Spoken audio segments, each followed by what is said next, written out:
Vamos lá, gente. Boa tarde, hein? Para mais uma aulinha do nosso Colégio Tamandaré. Hoje os assuntos serão agentes externos do relevo, que são os agentes transformadores, e o relevo, tá? Vamos começar pelos dois agentes externos modificadores do relevo. Nós temos o intemperismo e a erosão. Intemperismo significa um conjunto de processos mecânicos, químicos, físicos e biológicos que ocasionam a desintegração e a decomposição das rochas. O que isso significa na prática? Que esses agentes eles atuam na decomposição dos minerais que formam a rocha, deixando-a de uma maneira enfraquecida e facilitando a atuação do outro agente, que é a erosão, que atua de forma externa. Então, intemperismo, é um processo que atua no interior das rochas, tá?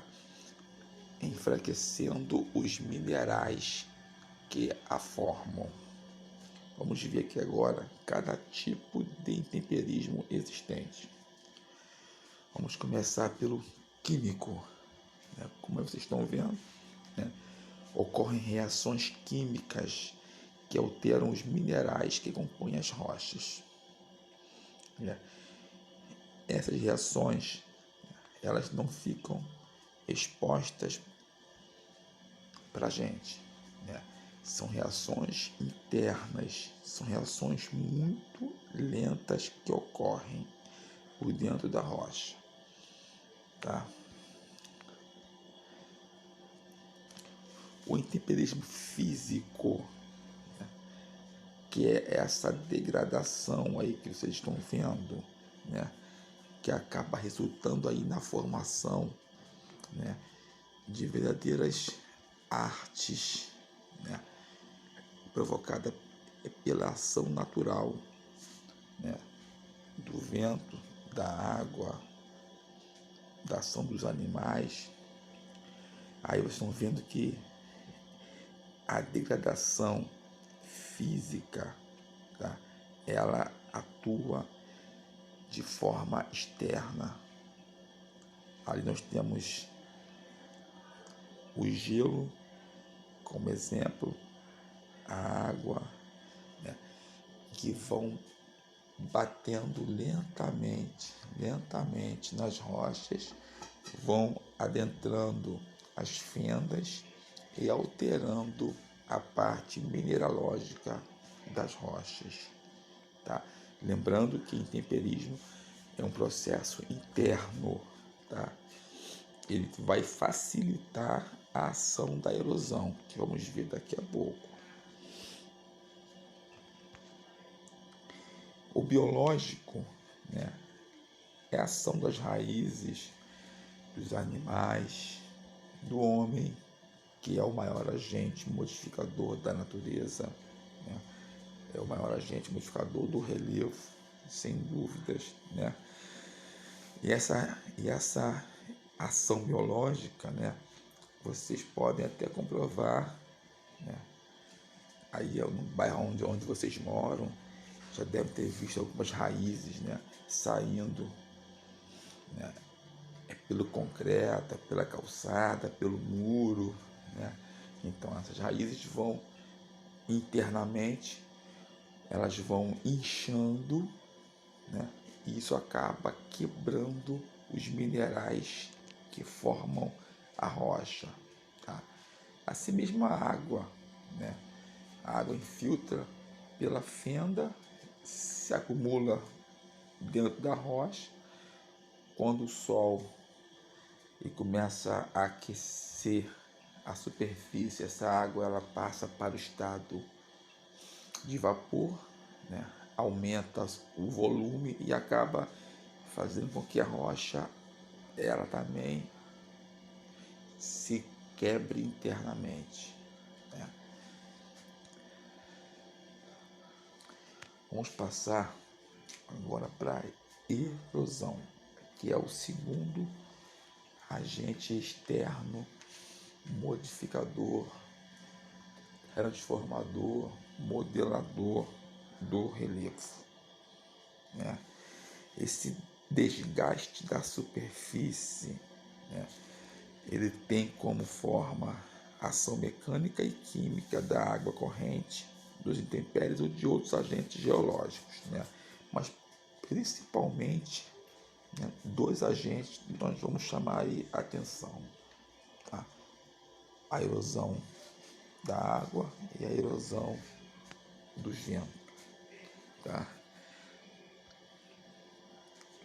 A erosão pluvial, tá?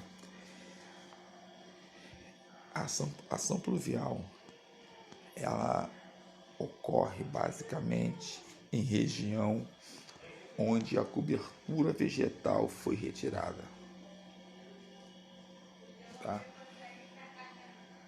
As gotas das chuvas, elas colidem diretamente com o solo ou com a rocha, né, provocando, né, um atrito. E é lógico que isso não acontece de uma maneira súbita, rápida, né? São processos duradouros, lentos, né?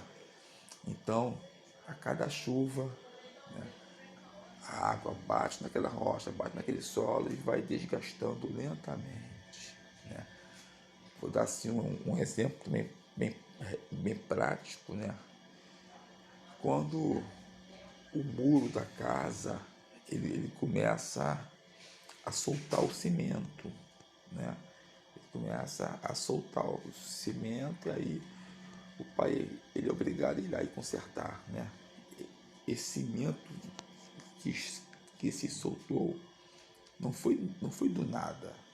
Ali teve a ação do sol, do vento, da água da chuva, né? Alguns micro-organismos, né, que fazem com que essa parte externa se desgaste, tá?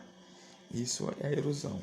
Aqui nós temos, né, a água da chuva, principalmente, né, em áreas de montanha, né, essa erosão ela fica mais acentuada porque a água da chuva bate verticalmente no solo e acaba escorrendo pela superfície, e com isso ela vai retirando minerais importantes que ficam ali sobre o solo, né? É chamada erosão laminar, tá? E com o passar desse processo ao longo aí de centenas de anos, né, esse solo, essa rocha, ela acaba enfraquecendo, tá? Como eu falei, é um processo muito lento e invisível para a gente, tá? Nós não temos condições de ver, né, por exemplo, o Morro do Pão de Açúcar sendo desgastado, mas ele está sendo desgastado, né? Daqui a alguns milhões de anos ele não estará na mesma condição que ele está hoje, né? Então, a erosão, assim como o intemperismo, são fenômenos, são processos muito lentos. A erosão fluvial, né, que também é um desgaste da água, mas essa água dos rios, né, essa correnteza, né, ela acaba provocando aí a erosão das margens dos rios, né? E com o passar do tempo altera o curso do mesmo, tá? Porque os sedimentos que a água retira de um lugar, ela vai depositar em outro. Então, com o passar do tempo, né, os meandros, que são as curvas que o rio faz, acabam aí alterando a sua forma, tá? A erosão eólica, que é a erosão provocada pela ação dos ventos, tá? Mas na realidade não é o vento que provoca o desgaste do relevo, tá? O vento ele transporta sedimentos, né? E esses sedimentos vão se chocar com o relevo, né? Provocando assim o desgaste do mesmo, né? E belas paisagens são formadas, né? A erosão eólica ela é mais fácil de se observar em áreas de clima seco, clima árido ou semiárido, né?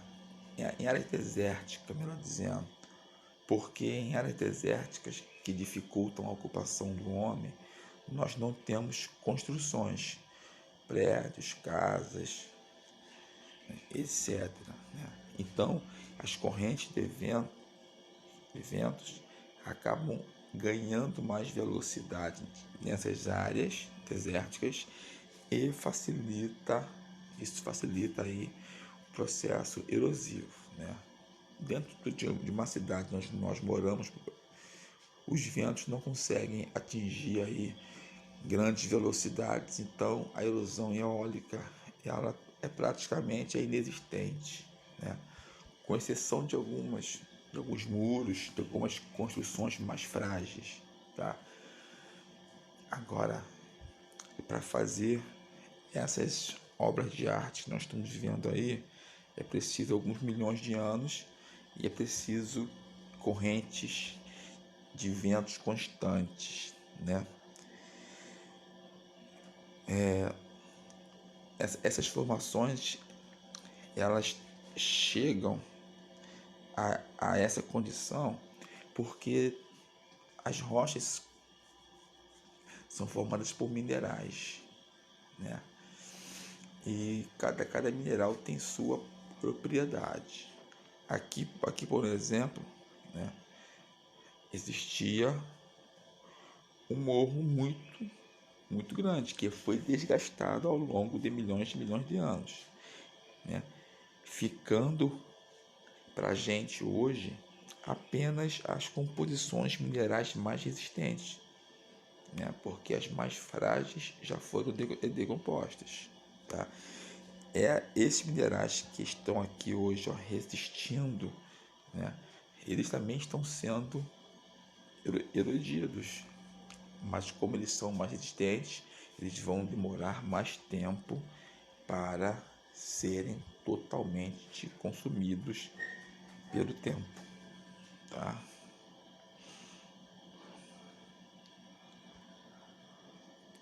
A erosão marinha, né, é a erosão da força da água do mar, né, que atua na costa. A água bate no relevo, vai batendo no relevo, né, e com isso vai provocando aí o desgaste do mesmo, né? É mais uma forma aí da gente visualizar a ação da água, tá? A glacial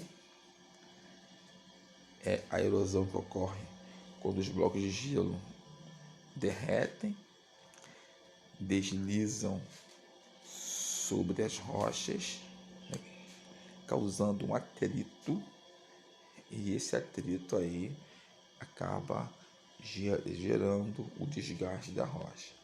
Vocês viram que o intemperismo e a erosão eles atuam de forma simultânea, tá? Internamente há uma ruptura dos minerais que formam esse agregado que é a rocha, né? Externamente vai ocorrendo aí o desgaste, porque inteiramente essa rocha já não tem mais resistência, tá? Agora vamos passar para a estrutura geológica da Terra, tá? Estrutura geológica são os relevos formados na Terra. E nós temos 3 tipos de relevo, né? Nós temos ali o escudo cristalino, que é uma forma de relevo bem antiga, né? São as formas de relevo velho que já sofreram muito com a ação do intemperismo e da erosão, provocando um grande desgaste. Por isso que esse tipo de relevo ele apresenta a estatura baixa, né? Vocês não vão encontrar cadeias montanhosas em área de escudo cristalino, porque eles já foram desgastados, né? Apresentam aí uma altitude mediana e com morros arredondados. Temos as bacias sedimentares, né, que são as formas mais baixas do relevo. Bacia sedimentar, por ser um relevo baixo, né, recebeu os sedimentos vindos da decomposição dos escudos cristalinos, né? Então hoje, né, essas bacias estão totalmente cobertas por sedimentos, né? E é onde o homem encontra os recursos orgânicos, né? Os hidrocarbonetos, como o petróleo, o gás, o carvão, o xisto, né? Então as bacias sedimentares, né, a nível econômico apresentam aí uma grande importância para a economia mundial. E os chamados dobramentos modernos, esses sim, de formação recente, é a forma de relevo da Terra mais nova, né? Por ser mais nova, sofreu pouquíssima ação de desgaste, pouquíssima ação do intemperismo e da erosão, né?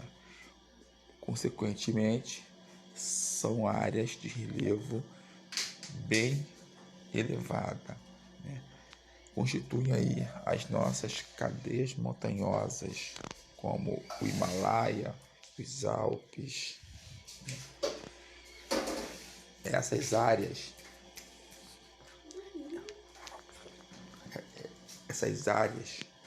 né, apresentam uma grande instabilidade tectônica, né? Ou seja, são as áreas onde nós temos aí hoje a ação vulcânica e a ação dos terremotos, porque são áreas onde ocorreram aí uma grande colisão entre placas tectônicas, né, e o enrugamento da crosta terrestre. Agora vamos dar uma olhadinha aqui, né, no relevo. Nós vimos a parte geológica, a parte de formação do relevo. Agora, relevo. O que nós temos aí? Nós temos 4 formas tradicionais de relevo, tá? Nós temos as montanhas ou cadeias montanhosas, que são as partes mais elevadas, né? Nós temos o planalto, que são áreas altas e planas. Nós temos a planície, que são as formas de relevo que estão ao nível do mar, e a depressão, né? A depressão, que são, na realidade, nós temos 2 formas de depressão, né? tem uma depressão que fica acima do nível do mar, uma que fica abaixo do nível do mar, né? Aqui está sendo mostrado aqui, é uma depressão que fica abaixo do nível do mar. Eu vou falar um pouquinho mais sobre as depressões daqui a pouco, né? Serra é um nome dado aí a um conjunto de montanhas, né? Nós também podemos chamar de cordilheira, né? Tá vendo aí, ó, é um enrugamento que houve na costa terrestre, normalmente provocado pelo choque entre duas placas tectônicas.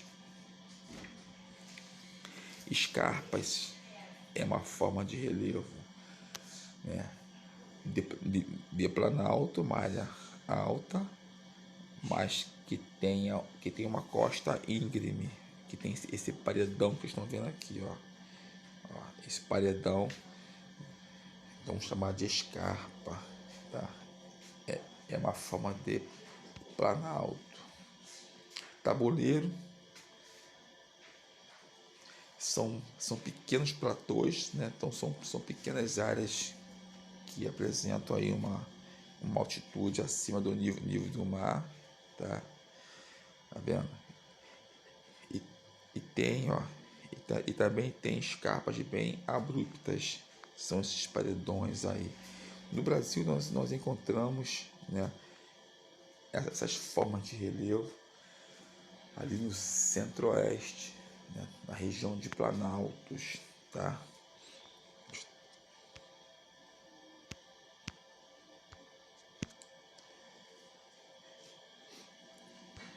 Falar em Brasil, né, vamos voltar aqui um pouquinho. O relevo brasileiro, ele apresenta duas classificações, tá? Duas classificações. Uma classificação feita por um geógrafo muito renomado, chamado Azib Absaber, né? Ele fez um trabalho empírico, um trabalho lá nos anos 70. Ele saiu a campo e foi desenhando as formas de relevo que ele enxergava empiricamente.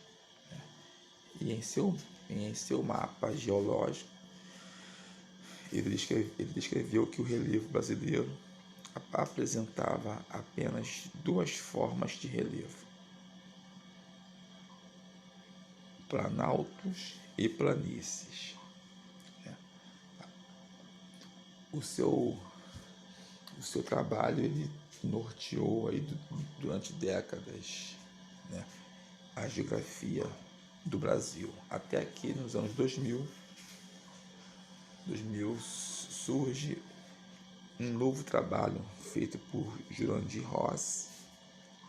Esse trabalho já foi feito dentro de um laboratório, né, onde ele usou imagens de satélite, usou sistemas de computadores bem modernos, e ele encontrou, né, uma nova geografia para o Brasil. Ele, além dos planaltos, das planícies, ele também encontrou as depressões, né? Então, a classificação mais nova hoje do Brasil diz que nós temos três formas de relevo: planalto, planície e depressão. Não podemos descartar o trabalho do Absaber, tá? Mas hoje o retrato do relevo do nosso país é esse.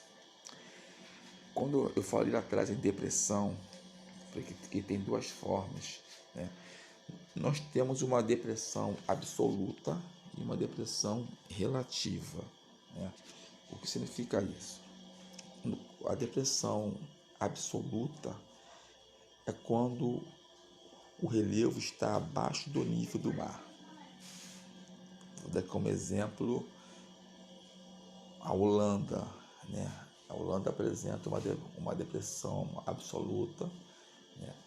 E por isso que ela foi obrigada a construir diques para que o mar não avançasse, né, o território e inundasse quase tudo.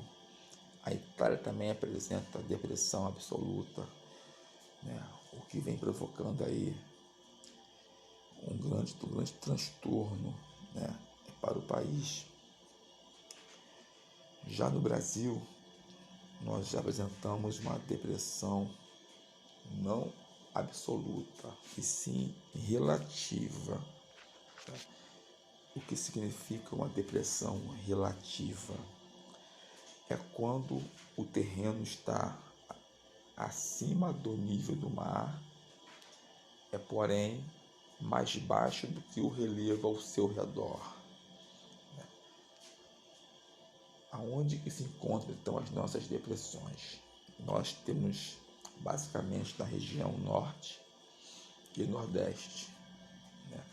E as nossas depressões, elas são os cursos dos principais rios que nós temos, né?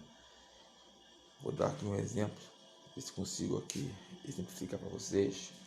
Quando uma pessoa consegue chegar na margem de um rio e tocar a água do rio, não é uma depressão, tá? Mas quando a pessoa chega na margem do rio e não consegue encostar na água, ou seja, ela está no nível acima do rio, da água, isso é uma depressão, né? Exemplo, a depressão do Rio São Francisco, né?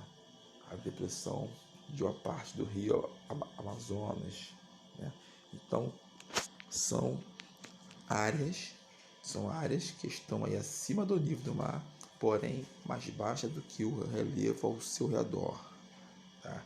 Esse modelo de depressão é que nós temos no Brasil, tá? Agora eu quero deixar aqui para vocês fazerem, né?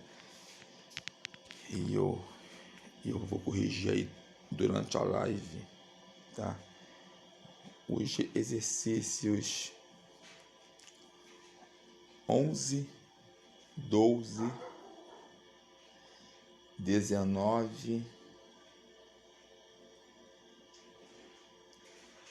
20. Eu vou ser um pouquinho melhor.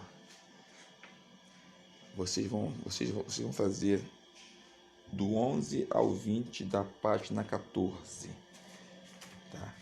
Do 11 ao 20 da página 14. Aí durante a live, né, nós vamos corrigir isso aí, vamos tirar dúvidas, tá? Deixa eu